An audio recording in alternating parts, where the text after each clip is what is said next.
ತುರ್ತು ಸ್ಪಂದನ ವ್ಯವಸ್ಥೆಯಾದ ನಮ್ಮ 112ಗೆ ಕರೆ ಮಾಡಿ ದೂರು ನೀಡುವವರ ಸಂಖ್ಯೆ ಗಣನೀಯವಾಗಿ ಏರಿಕೆ ಕಂಡಿದೆ. 2024ಕ್ಕೆ ಹೋಲಿಕೆ ಮಾಡಿದ್ರೆ 2025ರಲ್ಲಿ 112 ಸಂಖ್ಯೆಗೆ ಕರೆ ಮಾಡಿದವರ ಸಂಖ್ಯೆ 18% ಏರಿಕೆ ಕಂಡಿದೆ.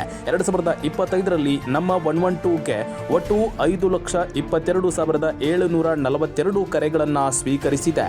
ಇನ್ನು 2024ರಲ್ಲಿ ಒಟ್ಟು 4,23,912 ಕರೆಗಳು ಬಂದಿದ್ದವು. ಅದರಲ್ಲಿ 1,02,480 ಕರೆಗಳನ್ನ ಮಹಿಳೆಯರೇ ಮಾಡಿ ದೂರು ನೀಡಿದ್ದಾರೆ.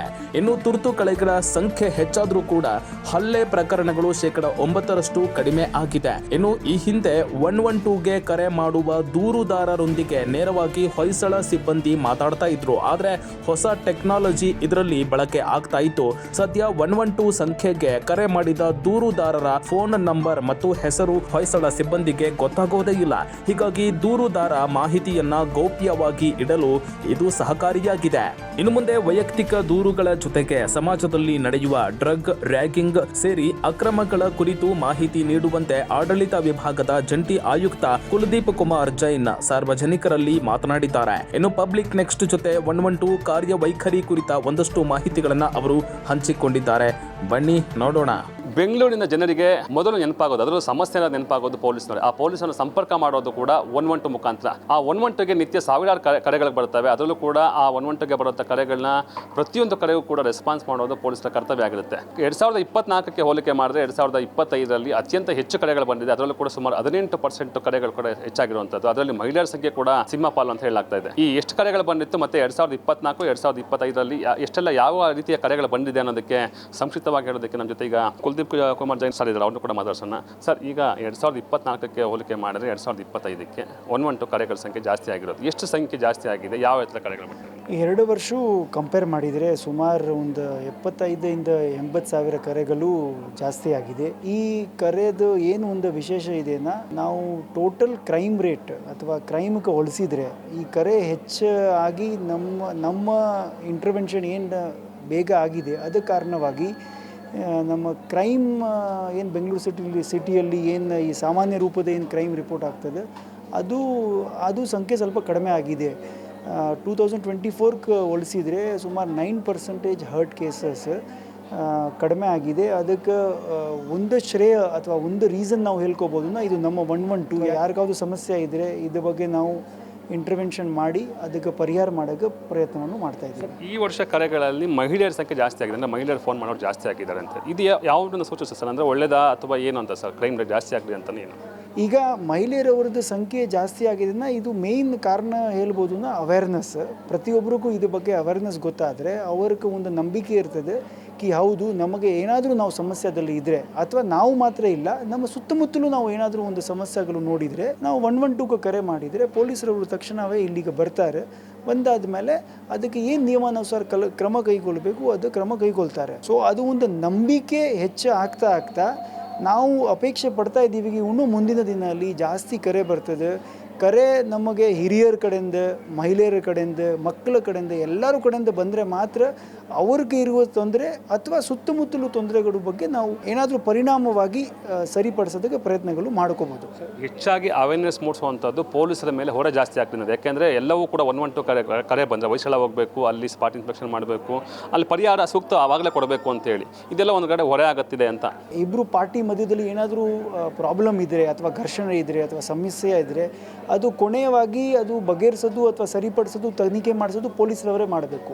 ಈಗ ಆ ಹಂತಕ್ಕೆ ಹೋಗಿ ನಾವು ಕ್ರಮ ಕೈಗೊಳ್ಳೋಕ್ಕೆ ಬದಲಾಗಿ ನಾವು ಅದು ಶುರು ಆಗುವ ಸಂದರ್ಭದಲ್ಲೇ ಇದ್ರ ಬಗ್ಗೆ ಕ್ರಮ ಕೈಗೊಂಡ್ರೆ ಅದರಿಂದ ಆಗದ ಪರಿಣಾಮಗಳು ನಾವು ಮಿನಿಮೈಸ್ ಮಾಡ್ಕೋಬೋದು, ಪ್ರಾಬ್ಲಮ್ಸ್ ಕಡಿಮೆ ಮಾಡ್ಕೋಬೋದು. ಆಮೇಲೆ ಕೇಸಸ್ಸು ನಮಗೆ ಅದೇ ರೀತಿ ಏನಾಗ್ತದೆ, ಕಡಿಮೆ ರಿಪೋರ್ಟ್ ಆದರೆ ಅಟ್ಲೀಸ್ಟ್ ಏನು ಕೇಸಸ್ ರಿಪೋರ್ಟ್ ಆಗಿದೆ ಅದರಲ್ಲಿ ನಾವು ಇನ್ನೂ ದೀರ್ಘವಾಗಿ ಮತ್ತು ಸುದೀರ್ಘವಾಗಿ ತನಿಖೆಯನ್ನು ಮಾಡ್ಕೋಬೋದು. ಇಲ್ಲೇ ಬೇರೆ ಕೆಲಸಗಳು ಹೆಚ್ಚಾಗ್ತಾ ನಮಗೆ ಯಾವ ಕಡೆನೂ ಗಮನ ಕೊಡೋಕ್ಕೆ ಸ್ವಲ್ಪ ಕಷ್ಟ ಆಗ್ಬೋದು. ಆದರೆ ಇದು ಮೂಲಕ ನಮಗೆ ಇಂಪಾರ್ಟೆಂಟ್ ಕೇಸಸ್ ಮೇಲೆ ಇನ್ವೆಸ್ಟಿಗೇಷನ್ ಮಾಡೋದಕ್ಕೆ ಟೈಮು ಜಾಸ್ತಿ ಸಿಗ್ತದೆ. ಆ್ಯಂಡ್ ಈ ಸಣ್ಣ ಪುಟ್ಟ ಸಮಸ್ಯೆಗಳು ನಾವು ಅಲ್ಲೇ ಬಗೆಹರಿಸೋಕೆ ಕೂಡ ಒಂದು ವ್ಯವಸ್ಥೆಯನ್ನು ತಲುಪಿದ್ದೀವಿ. ಸರ್, ಈಗ ಎಷ್ಟು ನಿಮಿಷಕ್ಕೆ ಅಂದರೆ ಹೊಯ್ಸಳ ನಿಮಗೆ ಕರೆ ಬಂದ ಮಾಹಿತಿ ಯಾವಾಗ ಬರುತ್ತೆ? ಅಲ್ಲಿಂದ ಎಷ್ಟು ನಿಮಿಷಕ್ಕೆ ಹೊಯ್ಸಳ ಸ್ಪಾಟ್ಗೆ ಹೋಗಿ ತಲುಪ್ತಾ ಇದೆ? ಈಗ ನಮಗೆ ನಮ್ಮ 112ಕ್ಕೆ ಯಾರಾವುದು ಕರೆ ಮಾಡಿದರೆ ನಾವು ಕರೆ ಮಾಡಿ ಇಲ್ಲಿಂದ 1.5 ನಿಮಿಷದಲ್ಲಿ ಗಾಡಿ ಯಾವುದು ಹತ್ತಿರ ಇರ್ತದೆ 1.5 ನಿಮಿಷದಿಂದ 2 ನಿಮಿಷದಲ್ಲಿ ಅದು ಗಾಡಿ ಹೊರಟದೆ. ಮತ್ತು ಸಾಮಾನ್ಯವಾಗಿ ನಾವು ಉದಾಹರಣೆಗಳು ನೋಡುವಾಗ ಒಂದು 8 ಇಂದ 10 ನಿಮಿಷದಲ್ಲಿ ಸಂಬಂಧಪಟ್ಟರವರೆಗೆ ಅದು ತಲುಪಿಸ್ತಾ ಇದೆ. ಆ್ಯಾವ್ರೇಜ್ಲಿ ಒಂದು ದಿನಕ್ಕೆ ಒಂದು 2,000 ಕರೆಗಳು ಬಂದರೆ ಸುಮಾರು ಒಂದು 1,000 ಕರೆಗಳಿಗೆ ಹೊಯ್ಸಳ ಗಾಡಿ 10 ನಿಮಿಷ ಕೆಳಗಡೆನೇ ಅವ್ರಿಗೆ ತಲುಪಿಸ್ತಾ ಇದೆ. ಸರ್, ಇತ್ತೀಚೆಗೆ ವಯಸ್ಸಲ್ಲಿ ನಾವು ನೋಡ್ತಾ ಇದ್ದೀವಿ ಕೂಡ, ನೀವು ಕೂಡ ಅದನ್ನು ಪೋಸ್ಟ್ ಮಾಡ್ತಾ ಇದ್ದೀರಾ. ಅಂದರೆ ಈ ಯಾರೋ ಅಪಾಯದ ಸಿಗಾಕೊಂಡವರು, ವಿಷ ಕುಡಿದವರು ಅಥವಾ ಮತ್ತೊಂದು ಮಗುನದಲ್ಲಿ 112 ಸಹಾಯಕ್ಕೆ ಬರ್ತಾ ಇದೆ. ಆ ಥರ ಎಷ್ಟು ಕೇಸ್ಗಳು ಇದುವರೆಗೂ ಎಷ್ಟು ಪ್ರಾಣ ಉಳಿಸಿದೆ ಅಂತ 112? ಲಾಸ್ಟ್ ಒಂದು 3 ತಿಂಗಳಲ್ಲಿ ನಾವು ಒಂದು ಅಂದಾಜನ್ನು ಮಾಡಬೇಕು.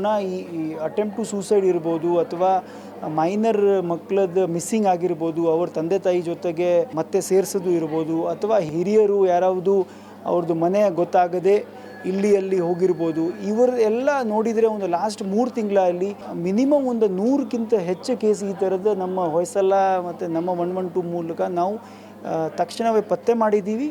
ಮತ್ತು ಅದಕ್ಕೆ ಏನು ಮುಂದಿನ ಕ್ರಮ ಆಗಬೇಕು ಕೂಡ ನಾವು ಸೂಕ್ತವಾಗಿ ಕೈಗೊಂಡಿದ್ದೀವಿ. ಮೇಜರ್ ಆಗಿ 112ಗೆ ಯಾವ ರೀತಿ ಕರೆಗಳು ಬರ್ತವೆ, ಅಂದರೆ ಕಂಪ್ಲೇಂಟ್ ಯಾವ ರೀತಿ ಇರುತ್ತೆ ಅಂತ? ಮೇಜರಾಗಿ ಕರೆಗಳ ಬಗ್ಗೆ ಹೇಳಿದರೆ, ಈಗ ಹೋಗ್ತಾ ಈ ಸಣ್ಣ ಮಟ್ಟದ ಅಪಘಾತ ಇರ್ಬೋದು, ಆಕ್ಸಿಡೆಂಟ್ ಇರ್ಬೋದು, ಅಲ್ಲದ್ರೆ ಅಕ್ಕಪಕ್ಕ ಮನೆಯದ ಜಗಳ ವಿಚಾರವಾಗಿ ಇರ್ಬೋದು, ಅಥವಾ ಪಾರ್ಕಿಂಗ್ ಸಮಸ್ಯೆ ಇರ್ಬೋದು, ಅಥವಾ ಕೆಲವರು ಮಗು ಕಾಣೆ ಆಗಿದೆ, ಅಥವಾ ಯಾರೋ ಏನೂ ತಪ್ಪಾಗಿ ನಡೆಯೋದಕ್ಕೆ ಪ್ರಯತ್ನ ಮಾಡ್ತಾ ಇದ್ದಾರೆ, ಕೆಲವರು ಸೂಸೈಡ್ ಅಟೆಂಪ್ಟ್ ಮಾಡೋದಕ್ಕೆ ಪ್ರಯತ್ನ ಮಾಡ್ತಾರೆ. ಸೊ ಈ ಕಾರಲ್ ಇರ್ಬೋದು, ಇಂಥದ ಕರೆಗಳು ನಮಗೆ ಅತಿ ಹೆಚ್ಚಾಗಿ ಬರ್ತಾ ಇದೆ. ಜನರಿಗೆ ಏನು ಹೇಳಕ್ಕೆ ಇಷ್ಟಪಡ್ತಾರೆ? ಆಮೇಲೆ ನಿಮ್ಮ ಸಿಬ್ಬಂದಿಗಳು, ಯಾಕೆಂದರೆ ಕರೆಗಳು ಜಾಸ್ತಿ ಆಗ್ತಾ ಇದೆ, ಅವ್ರಿಗೂ ಪ್ರೆಷರ್ ಜಾಸ್ತಿ ಇರುತ್ತೆ, ಮತ್ತು ಜನರಿಗೆ ಯಾವ ರೀತಿ ಅವೇರ್ನೆಸ್ ಏನು ಹೇಳಕ್ಕೆ ಇಷ್ಟಪಡ್ತಾರೆ? ಈಗ ಇದ್ರ ಜೊತೆಗೆ ನಾವು ಕೆಲವೊಂದು ವಿಚಾರಗಳು ಇದೆ ನಮ್ಮ 112 ಬಗ್ಗೆ. ಫಸ್ಟ್ ಅದು ಹೇಳೋಕ್ಕೆ ಇಷ್ಟಪಡ್ತೀನಿ. ಈ ನಮ್ಮ 112ಗೆ ಯಾರೋ ನಮ್ಮ ಹೊಯ್ಸಳ ಸಿಬ್ಬಂದಿ ಅಧಿಕಾರಿಗಳು ಬರುವಾಗ ಅವರೆಲ್ಲರೂ ಬಾಡಿ ಓನ್ ಕ್ಯಾಮ್ರಾವನ್ನು ಧರಿಸಿ ಇರ್ತಾರೆ. ಆ ಬಾಡಿ ಓನ್ ಕ್ಯಾಮ್ರಾದ ಏನು ಮೇನ್ ವಿಶೇಷತೆ ಇದೆಯಾ, ಪೂರ್ತಿ ಏನಲ್ಲಿ ಆ ಘಟನಾ ಸ್ಥಳದಲ್ಲಿ ಏನು ನಡೀತಾ ಇರ್ತದೆ ಅದ್ರ ಬಗ್ಗೆ ಅದು ಲೈವ್ ಆಗಿ ನಮಗೆ ಇಲ್ಲಿ ಟೆಲಿಕಾಸ್ಟ್ ಮಾಡ್ತದೆ. ಮತ್ತು ಅದು ಮೇಲೆ ಏನು ಕ್ರಮ ಆಗಬೇಕು ಅಥವಾ ಫ್ಯೂಚರಲ್ಲಿ ಎವಿಡೆನ್ಸ್ ಪರ್ಪಸ್ಗೆ ಕೂಡ ನಾವು ಸೇವ್ ಮಾಡ್ಕೊಳ್ತೀವಿ. ಇದು ಇಡೀ ಇಂಡಿಯಾ ದೇಶದಲ್ಲಿ ನೋಡಿದರೆ ಬೆಂಗಳೂರು 2023ರಲ್ಲಿ ಬೆಂಗಳೂರು ನಗರ ಇದು ಫಸ್ಟ್ ಸಿಟಿ ಈ ಥರದ ಇಂಟಗ್ರೇಷನ್ ಮಾಡೋದಲ್ಲಿ ಆಗಿದ್ರು. ಜೊತೆಗೆ ಈಗ ಲಾಸ್ಟ್ 4-5 ತಿಂಗಳಲ್ಲಿ ನಾವು ಟೆಕ್ನಾಲಜಿಯನ್ನು ಬಳಸಿ PRI to SIP ಅಲ್ಲಿ ಏನು ಮೈಗ್ರೇಟ್ ಮಾಡಿದ್ದೀವಿ, ಈ ಮೂಲಕ ನಮಗೆ ಈಗ ನಂಬರ್ ಮಾಸ್ಕಿಂಗ್ ಫೆಸಿಲಿಟಿ ಉಂಟು ನಾವು ಅಳವಡಿಸಿಕೊಂಡಿದ್ದೀವಿ. ನಂಬರ್ ಮಾಸ್ಕಿಂಗ್ ಏನು ಮಾಡ್ತದನ್ನ, ಈ ಕರೆ ಮಾಡೋರು ಯಾರು ಸಂತ್ರಸ್ತರು ಅಥವಾ ವಿಕ್ಟಿಮ್ ಇರ್ತಾರೆ ಅವ್ರದ್ದು ಫೋನ್ ನಂಬರ್ ಅಥವಾ ಅವ್ರದ್ದು ಡೀಟೇಲ್ಸ್ ನಮಗೆ ಯಾರು ಹೊಯ್ಸಳ ಅಲ್ಲಿ ಅಧಿಕಾರಿ ಸಿಬ್ಬಂದಿ ಬರ್ತಾರೆ ಅವ್ರಿಗೆ ಹೋಗೋದಿಲ್ಲ. ಅದೇ ರೀತಿ ಹೊಯ್ಸಳ ಅಲ್ಲಿ ಇರುವ ಅಧಿಕಾರಿ ಸಿಬ್ಬಂದಿ ಇರೋವರೆಗೆ ಯಾರು ವಿಕ್ಟಿಮ್ ಇರ್ತಾರೆ ಅವ್ರದ್ದು ಡೀಟೇಲ್ಸ್ ಇರೋದಿಲ್ಲ. ಆದರೆ ಒಬ್ಬರು ಇಬ್ಬರಿಗೆ ಇನ್ನೊಂದು 3ನೇ ನಂಬರ್ ಇಂದ ಮಾತನಾಡ್ಬೋದು, ಅವ್ರದ್ದು ಮೂಮೆಂಟವನ್ನು ಅವರು ಟ್ರ್ಯಾಕ್ ಮಾಡ್ಕೋಬೋದು. ಸೊ ಈ ಒಂದು ಫೆಸಿಲಿಟಿಯಿಂದ ಏನಾಗಿದೆ ತುಂಬ ಟ್ರಾನ್ಸ್ಪರೆನ್ಸಿ ಮತ್ತು ಪಾರದರ್ಶಕತೆ ಬಂದಿದೆ. ಇದು ಮೂಲಕ ನಮಗೆ ಈಗ ವಿಕ್ಟಿಮ್ರವರೆಗೆ ಗೊತ್ತಿರ್ತದೆ, ಓಕೆ ನಾನು ಕಸ್ಟಡಿಯಲ್ಲಿ ಇದ್ದೀನಿ, ನನಗೆ 8 ನಿಮಿಷದಲ್ಲಿ ಅಥವಾ 6 ನಿಮಿಷದಲ್ಲಿ ಅಥವಾ 10 ನಿಮಿಷದಲ್ಲಿ ನಮಗೆ ಪೊಲೀಸರವರು ನಮಗೆ ರೀಚ್ ಆಗ್ತಾ ಇದ್ದಾರೆ. ಇನ್ನೂ ಅವ್ರಿಗೆ ಏನಾದರೂ ಧೈರ್ಯ ತುಂಬಿದ ಕೆಲಸ ಆಗಬೇಕು ಅವ್ರು ಫೋನ್ ಮಾಡಿ ಮಾತಾಡಿದರೆ ಅವ್ರು ಹೇಳ್ತಾರೆ ನಾವು ಇಲ್ಲಿ ಇದ್ದೀವಿ, ಇಲ್ಲಿಂದ ಬರ್ತಾ ಇದ್ದೀವಿ, ಬೇರೆ ಏನೆಲ್ಲ ಅಲ್ಲಿಗೆ ತಲುಪಿಸೋಕೆ ಏನು ವ್ಯವಸ್ಥೆ ಆಗಬೇಕು ಎಲ್ಲ ಕೂಡ ಅವ್ರಿಗೆ ಒಂದು ಭರವಸೆಯನ್ನು ನೀಡ್ತಾರೆ. ಜೊತೆಗೆ ಇಬ್ಬರದ್ದು ಡೀಟೇಲ್ಸ್ ಶೇರ್ ಆಗದೇ ಕಾರಣವಾಗಿ ಒಂದು ಪ್ರೈವಸಿ ಇಶ್ಯೂಸ್ ಕೂಡ ಇದರಲ್ಲಿ ತುಂಬ ಚೆನ್ನಾಗಿ ಹ್ಯಾಂಡಲ್ ಆಗಿದೆ. ಈಗ ಈ ವಿಚಾರದ ಮೇನ್ ಅಡ್ವಾಂಟೇಜ್ ಇದನ್ನು ಯಾರಾವುದು ಒಬ್ಬರು ಅವ್ರದ್ದು ಇನ್ಫಾರ್ಮೇಷನ್ ಅವರ ಬಯಲಿಗೆ ಬರಬಾರ್ದು, ಆಚೆ ಬರಬಾರ್ದು, ಅಥವಾ ಗೋಪ್ಯವಾಗಿ ಮಾಹಿತಿ ಕೊಡಬೇಕು ಅವರು ಈ ಮೂಲಕ ಮಾಹಿತಿ ಕೊಟ್ಟರೆ ಅವ್ರದ್ದು ಐಡೆಂಟಿಟಿ ಮತ್ತು ಫೋನ್ ನಂಬರ್ ಯಾರಿಗೂ ಆಚೆ ಗೊತ್ತಾಗಲ್ಲ. ಬಟ್ ಅವರು ನಮ್ಮ ಪೊಲೀಸರವ್ರ ಜೊತೆಗೆ ಮಾತನಾಡಿ ಗೈಡ್ ಮಾಡೋಕೋದಕ್ಕೆ ಇಂಥ ಜಾಗದಲ್ಲಿ ಈ ಸಮಸ್ಯೆ ಇದೆ, ಅಂಥ ಜಾಗದಲ್ಲಿ ಯಾವ ಸಮಸ್ಯೆ ಇದೆ. ಸೊ ನಾವು ಇನ್ನೂ ಹೆಚ್ಚಿನ ಜನಗಳಿಗೆ ಭರವಸೆ ನೀಡೋದಕ್ಕೆ ಮತ್ತು ಟ್ರಾನ್ಸ್ಪರೆಂಟ್ ಆಗಿ ಆ್ಯಂಡ್ ಪ್ರೈವಸಿಯು ಮೇಂಟೈನ್ ಮಾಡೋದಕ್ಕೆ ಏನು ಒಂದು ಗುರಿಗಳು ಇದೆ, ಈ ಗುರಿ ಮೇಲೆ ಕಟ್ಟುನಿಟ್ಟಿಯಾಗಿ ಕೆಲಸ ಮಾಡಿದ್ದೀವಿ ಮತ್ತು ಅದಕ್ಕೆ ತುಂಬ ಅನುಕೂಲವಾಗಿ ಪರಿಣಾಮಗಳು ಬೀಳ್ತಾ ಇದ್ದೇವೆ. ಕೆಲಸದ ಒತ್ತಡ ನಾನು ಖಂಡಿತವಾಗಿ ಹೇಳುವುದಿಲ್ಲ, ಯಾಕೆಂದರೆ ನಮ್ಮಲ್ಲಿ ಈಗಾಗಲೇ 300ಕ್ಕಿಂತ ಹೆಚ್ಚು ಹೊಯ್ಸಳ ವಾಹನಗಳು ಇದೆ. ಅದರಲ್ಲಿ 2 ವೀಲರ್ ಮತ್ತು 4 ವೀಲರ್ ಎರಡೂ ಸೇರಿಕೊಂಡಿದೆ.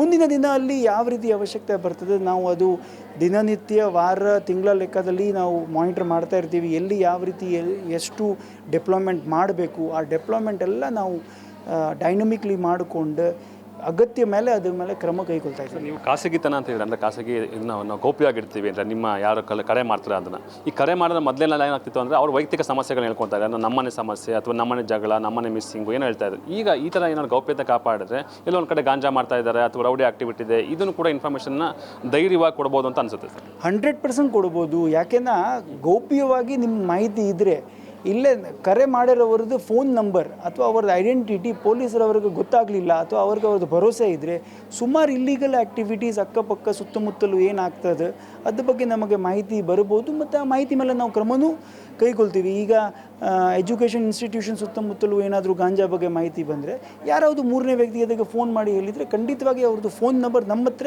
ಬರೋದೇ ಇಲ್ಲ. ಈ ಹೊಯ್ಸಳರವರು ಯಾರು ಅವ್ರ ಆ ಇನ್ಸ್ಟಿಟ್ಯೂಷನ್ಗೆ ಅಥವಾ ಆ ಜಾಗಕ್ಕೆ ತಲುಪಿಸ್ತಾರೆ ಅವ್ರ ಹತ್ರ ಅವ್ರದ್ದು ಫೋನ್ ನಂಬರ್ ಇರೋದೇ ಇಲ್ಲ. ಬಟ್ ಅವ್ರ ಹತ್ರನೇ ಮಾತಾಡ್ತಾರೆ, ಆದರೆ ಫೋನ್ ನಂಬರ್ ಇರೋದಿಲ್ಲ. ಸೊ ಅವರು ಅಲ್ಲಿ ಹೋದ ಮೇಲೆ ಗೈಡ್ ಮಾಡ್ಬೋದು ಕಿ ಇಂಥ ಕಡೆ ಸಮಸ್ಯೆ ಇದೆ, ಇಲ್ಲ ಆ ಕಡೆ ಕೆಲವರು ಇದು ಮಾಡ್ತಾ ಇದ್ದಾರೆ, ಅದು ಮಾಡ್ತಾರೆ. ಇದು ಎಲ್ಲ ಪಾಯಿಂಟ್ಸ್ ನೋಡಿದರೆ ಗೋಪ್ಯತೆಯ ಮೂಲಕ ನಮಗೆ ಇನ್ನೂ ಹೆಚ್ಚಿನ ಕರೆಗಳು ಬೆಂಗಳೂರು ಜನಗಳಿಂದ ಅಪೇಕ್ಷೆ ಪಡ್ತಾ ಇದ್ದೀವಿ ಮತ್ತು ಅದರಲ್ಲಿ ಸೂಕ್ತವಾಗಿ ಕ್ರಮ ಕೈಗೊಳ್ಳೋದು ಕೂಡ ನಾವು ಸಿದ್ಧವಾಗಿದ್ದೀವಿ. ಅಂದರೆ ಇದಿಷ್ಟು ಕುಲದೀಪ್ ಕುಮಾರ್ ಜೈನ್ ಅವರ ಮಾತಾಗಿರುವಂಥ ಅಂದರೆ ಕೇವಲ ನಿಮ್ಮ ವೈಯಕ್ತಿಕ ಸಮಸ್ಯೆಗಳಷ್ಟೇ ಅಲ್ಲ, ಸುತ್ತಮುತ್ತ ನಡೆಯುವಂಥ ಸಮಸ್ಯೆಗಳ ಬಗ್ಗೆಯೂ ಕೂಡ 112 ಹೇಳ್ಬೋದು. ಆ 112ಗೆ ನೀವು ಕರೆ ಮಾಡಿದಾಗ ಯಾರು ಹೊಯ್ಸಳ ಸಿಬ್ಬಂದಿ ಬರ್ತಾರೆ ಅವರಿಗೆ ನೀವು ಯಾರು ಅಥವಾ ನಿಮ್ಮ ಫೋನ್ ನಂಬರ್ ಯಾವುದೋ ಅವಶ್ಯಕತೆ ಇರೋದಿಲ್ಲ, ನೀವು ಕೊಡುವಂಥ ಮಾಹಿತಿ ಅಷ್ಟೇ ಅವಶ್ಯಕತೆ ಇರುತ್ತೆ. ಆ ಸಮಸ್ಯೆಗಳನ್ನು ಕೂಡ ನೀವು 112ಗೆ ತಿಳಿಸ್ಬೋದು ಅಂತ ಹೇಳ್ತಿರುವಂಥದ್ದು. ಕ್ಯಾಮ್ರಾ ಪರ್ಸನ್ ಜಾನ್ ಜೊತೆ ಶ್ರೀನಿವಾಸ್ ಚಂದ್ರ, ಪಬ್ಲಿಕ್ ನ್ಯೂಸ್, ಬೆಂಗಳೂರು.